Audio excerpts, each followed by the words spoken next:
Domingo, gente, eu tô com uma criatura aqui no meu colo, que foi a única maneira que eu achei de conseguir gravar um vídeo sem, enfim, ela ficar latindo ou pedindo colo, mas eu também já vou pedir pra você se sentar ou se acomodar confortavelmente, porque hoje o nosso bate-papo vai ser um pouquinho mais longo, porque eu não vou falar só de Klabin, eu quero falar um pouquinho sobre Camil. E aí você vai perguntar, poxa, Bia, mas você já não falou de Camil semana passada? E eu digo, sim, falei, gente, mas aconteceu uma coisa muito legal essa semana, e foi a primeira vez, inclusive, que eu tive o contato, eu consegui, enfim, ter um bate-papo de quase 1 hora com a área de relacionamento com o investidor de uma empresa. Por quê? O pessoal da Camil entrou em contato comigo e disse assim, Bê, a gente viu o seu vídeo e tal, mas não fica bravo com a gente por conta dos balanços que a gente não entrega como as demais empresas, porque a gente tem o fator safra e por conta disso a nossa entrega é diferente, mas ela é correta. E eu já tinha visto alguns comentários de vocês, inclusive, falando sobre isso, e que provavelmente já eram pessoas que investiam, então já sabiam disso. E aí, beleza, nesse sentido, eles me explicaram essa situação. E outro ponto aí que eu achei muito legal é que, em quase 1 hora de conversa, eles realmente conseguiram me explicar o modelo de negócio de Camil. Eu entendi desde safra de arroz e tudo mais, de quando era plantado, quando era colhido, como isso afetava os estoques, tudo. E foi aí que eu percebi que, poxa, às vezes a gente acha que o relacionamento com o investidor, a área de RI de uma empresa, ela é inacessível para a pessoa física, mas é bem pelo contrário. Eles falaram que eles realmente atendem bastante pessoa física, tirando algumas dúvidas e tal, e foi isso que eu senti, porque eu consegui conversar e tirar várias dúvidas que eu tinha. Alguns pontos dos vídeos eu consegui confirmar e entender um pouquinho melhor realmente do porquê aquilo era aquilo, consegui realmente entender, no fim das contas, a mensagem final de quase 1 hora de bate-papo é que a Camil é uma empresa que ela está realmente procurando crescer de maneira sólida, ainda que seja fazendo um trabalho de formiguinha. E que muitas vezes a gente tem aquele pensamento de longo prazo, não, eu sou holder, buy and hold e tal, mas na hora do vamos ver, muitas vezes essa empresa ela não entrega um resultado maravilhoso, estourando a boca do balão em 1, 2, 3 anos a gente já fica frustrado. Então são algumas ponderações que eu realmente quero fazer, porque eu percebi que no caso da Camil, eu tinha inclusive falado sobre isso no vídeo, ela procura não trabalhar muito alavancada com a questão das dívidas, então isso é algum ponto bem importante, e ela também está preocupada em sempre ter um custo de dívida baixo. Entendam que nem sempre a dívida é ruim, porque as empresas precisam dela muitas vezes para investir em projetos. No caso dela, ela adquiriu a SLC recentemente. Então, no fim das contas, muitas dessas dívidas realmente são para crescer.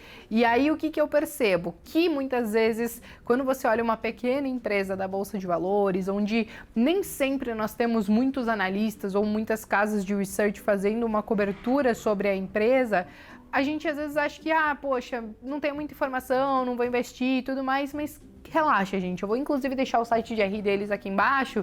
Se vocês realmente quiserem fuçar um pouco mais, olhar balanço, e se você continuar com dúvida, entre em contato com eles, manda e-mail, liga, porque isso eu achei muito legal que aconteceu comigo, consegui entender muito melhor o negócio.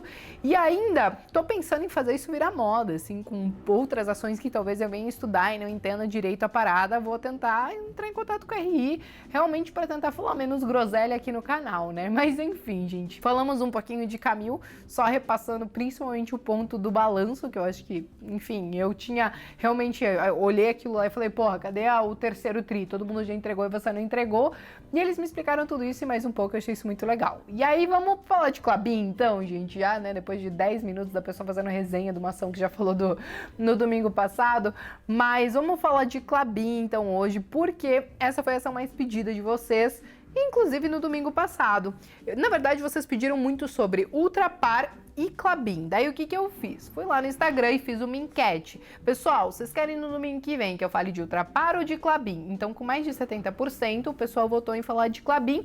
E eu acho que eu até sei porquê, gente. Nós temos aí um grande investidor na nossa Bolsa de Valores, que é o Luiz Barsi, e ele investe em Klabin e tem falado muito sobre ela. E aí muitos devem olhar assim, poxa, a empresa ela tem um lucro que oscila bastante, tá extremamente alavancada, por que será que ele investe, né? E ainda, inclusive, muitos olham assim, poxa, ela tem um lucro, sei lá, de 72 milhões, mas ela distribuiu 201 milhões em dividendos. Parece que essa conta não fecha, né? Pois é, então eu justamente quero explicar um pouquinho isso para vocês hoje sobre o modelo de negócio e o porquê nem sempre a gente consegue aplicar aquela, sei lá, um modelo de avaliação em outras empresas para todas as empresas, né? Algumas têm algumas peculiaridades assim diferentes, e aí nós temos que realmente observar outros indicadores, outros múltiplos, outros dados. Mas aí vamos falar de Klabin então, gente. Primeiro ponto, vocês sabem que eu nunca faço recomendação aqui no canal, sempre tento trazer as informações mais relevantes e também sempre tem um relatório aqui na descrição para se vocês quiserem saber um pouquinho mais. E a questão então, Klabin, ela é do mesmo setor de Suzano, que eu já trouxe aqui no canal, de papel e celulose, sendo que ela, inclusive, é uma das maiores exportadoras aqui do Brasil de papel. Então, no fim das contas, ela está há mais de 120 anos aí no mercado, e tem muita gente que diz assim, poxa, lixo de empresa. Pode ser que seja um lixo? Pode, depende da sua filosofia de investimento. Alguém está olhando para ela e está gostando. E tem uma outra parte que está olhando e não está gostando e está tudo bem também. A questão é que para uma empresa sobreviver 120 anos, ela não pode ser tão lixo assim, né? Ou sei lá, tá operando algum milagre que a gente ainda não descobriu. Agora, uma coisa que acontece com Klabin e que é importante você saber é que ela tem um modelo verticalizado de negócio, ou seja, ela cuida desde o plantio das árvores até a transformação disso na celulose, até a celulose para transformar em papel ou embalagens e tal, e aí fazer toda a exportação. Então ela tem todos esses processos dentro dela, só que por nós estarmos falando aí de celulose e de exportação, aí já vem um ponto que eu sei que muitas pessoas não gostam. Poxa, ela está exposta a commodity, ou seja, a oscilação do preço da celulose, e também ao câmbio por conta da exportação, ou seja, a variação do dólar. E é justamente por conta disso que quando você vai olhar a Klabin, você não deve olhar só o lucro líquido, porque você vai realmente ver que ele oscila. Hora dá prejuízo, hora dá lucro, hora dá prejuízo, hora dá lucro, mas muito é por conta da variação do dólar. Por quê? Ela exporta, né? Então ela tem essa receita em dólar, mas ela também tem mais de 70% da sua dívida em dólar. Então muitas vezes essa dívida aumenta, essa dívida cai um pouquinho, mas não efetivamente porque ela teve uma receita menor ou porque, sei lá, aconteceu alguma coisa extraordinária e que ela passou a dar prejuízo. É realmente essa flutuação. Então, pra gente fugir desse risco de talvez estar olhando só essa montanha-russa de lucro e julgando que a empresa é instável, o que que a gente faz? A gente olha o EBITDA. O EBITDA, ele nada mais é, ou o EBITDA, ou trazendo para o português, o LAGIDA, que a gente chama, que é o lucro antes dos juros, impostos, depreciação e amortização. Então é realmente olhar esse indicador que ele indica o quanto a empresa está conseguindo lucrar com o negócio dela mesmo, né? Sem considerar outros ganhos extraordinários ou, enfim, coisas com o dólar, por exemplo, se o dólar, sei lá, se desvalorizou muito ou valorizou muito. Então a gente acaba olhando esse EBITDA para medir se a empresa realmente ela tá melhorando ou não. Então por isso que quando você vai avaliar a Klabin é um pouquinho diferente das outras. E aí a gente já vai começar a entrar em alguns números e alguns múltiplos. Vamos lá. E falando desse EBITDA ou do LAGIDA, como eu falei, ele teve um crescimento do primeiro trimestre de 2018 para esse trimestre de mais de 8%, entregando aí 950 milhões de reais. E aí, ok, a gente já entendeu que tem um ponto positivo, vamos dizer assim, porque ela está entregando sim esse lucro. Quando a gente vai olhar só o lucro líquido, a gente vê que tem aí 72 milhões, o que ainda é lucro. Só que se você olhar os resultados passados no lucro, é uma montanha-russa, enquanto no EBITDA ele é um pouquinho mais estável. Por exemplo, se você olhar o lucro líquido de Klabin no segundo trimestre de 2018, ela estava negativa em 954 milhões. E aí já nesse trimestre, como eu falei para vocês, nesse segundo trimestre, ela está positiva em 72 milhões. Então, assim, é uma discrepância muito grande e nós precisamos tomar esse cuidado. Eu bato nessa tecla mais uma vez. E aí você deve perguntar, poxa, Bea, mas você falou lucro de 72 milhões, ela distribuiu 201 milhões em dividendos agora, só esse primeiro semestre aí de 2019? E eu digo, pois é, gente, quando você olha para a Klabin, entendendo que ela tem esse EBITDA de quase 1 bilhão de reais, como eu falei para vocês, ela também tem um fluxo de caixa livre muito alto aí, de quase 358 milhões.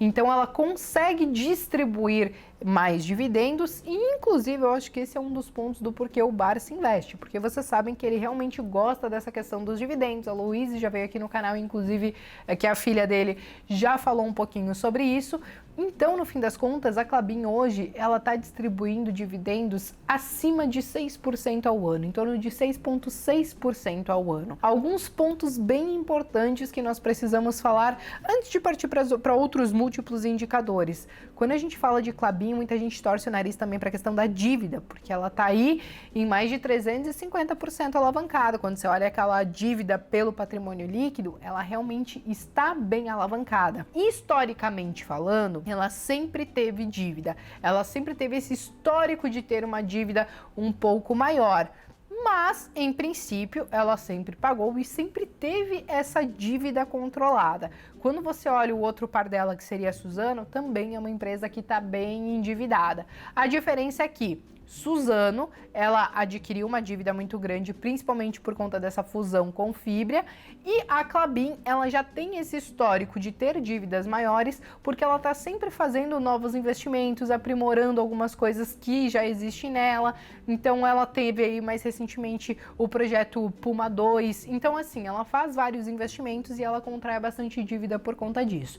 Tem gente que não gosta e tem gente que não vê problema, vai muito da sua percepção de trabalhar com uma empresa que ela tá um pouco mais alavancada, ou no caso dela, muito mais alavancada, ou não. Eu acho que é muito importante nós olharmos o histórico da dívida, qual é o custo dessa dívida, porque muitas vezes a empresa ela tá endividada, mas ela consegue ter um retorno maior do que o custo da dívida dela. Então, tudo isso é muito bom a gente sempre ponderar. Então, no caso de Klabin, a gente está olhando o EBITDA, a gente está vendo que temos, nossa, calma, respira, Beatriz, é domingo.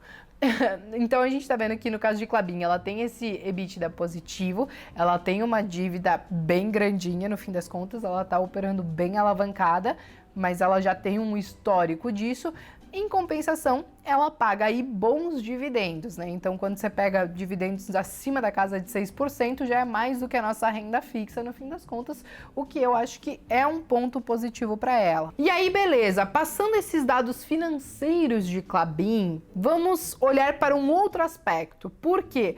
Muitos de vocês foram lá e falaram, Bea, fala de Klabin, mas todo mundo pediu KLBN4, que são as ações preferenciais, e foi aí que me deu aquele estalo. É quase certeza que é por conta do Varsi, porque ele investe na ação preferencial. Só que quando a gente vai olhar a governança corporativa de Klabin, ela tá aí no nível 2 da Bolsa de Valores e no fim das contas ela tem ação ordinária, preferencial e as units. As units, como vocês bem sabem, geralmente são as mais líquidas, elas são um pouquinho mais caras porque elas são compostas por ações ordinárias e preferenciais, e aí no fim das contas cabe a você escolher em qual você vai investir. Saiba que quando você está numa ação mais líquida, como uma unit, se der alguma nhaca com a empresa ou alguma coisa que você precise de liquidez para se desfazer logo do negócio, a unit vai te ajudar nesse sentido. Quando você olha para outras com menos liquidez, como a ordinária e a preferencial,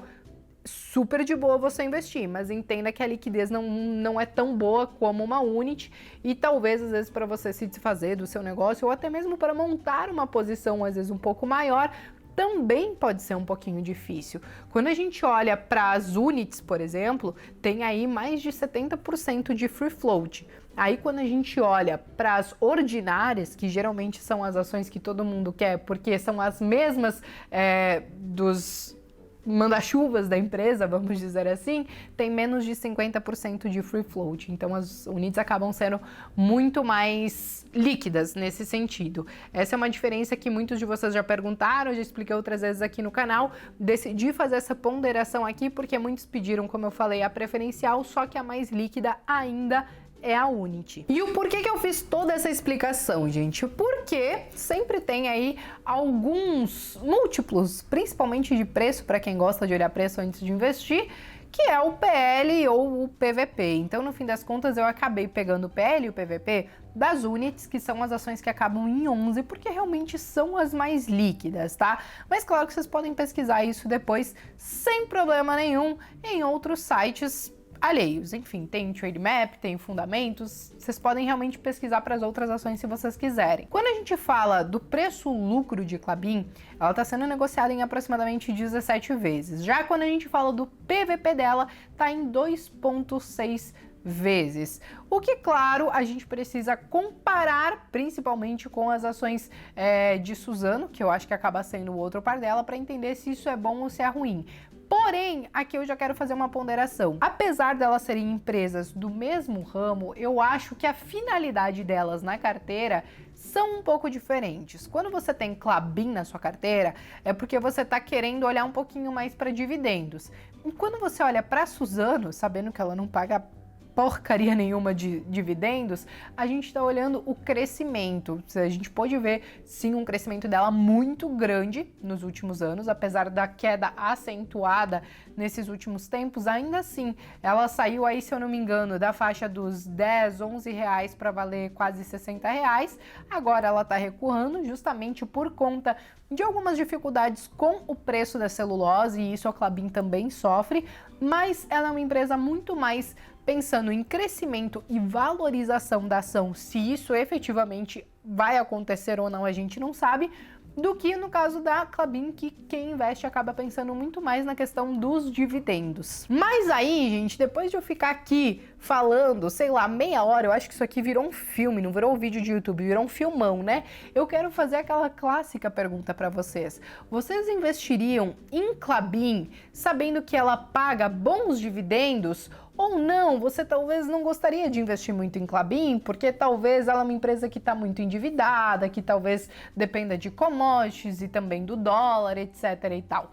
Escreva aqui nos comentários que eu quero saber, gente, e também já peçam a próxima ação que vocês querem ver aqui no próximo domingo. E aí, eu acho que eu tenho que pedir mais uma coisa para vocês, que eu acho que eu esqueci de fazer isso lá no início do vídeo. Então, se você chegou até aqui, se inscreve no canal se você não é inscrito, deixa o seu like, que é muito importante para mim, e acione as notificações, que aí toda vez que tiver vídeo novo, você vai ficar sabendo. Beleza, minha gente? Desculpa esse bate-papo longo de hoje, mas eu espero que você tenha gostado. Um beijo no coração, um bom domingo e até a próxima.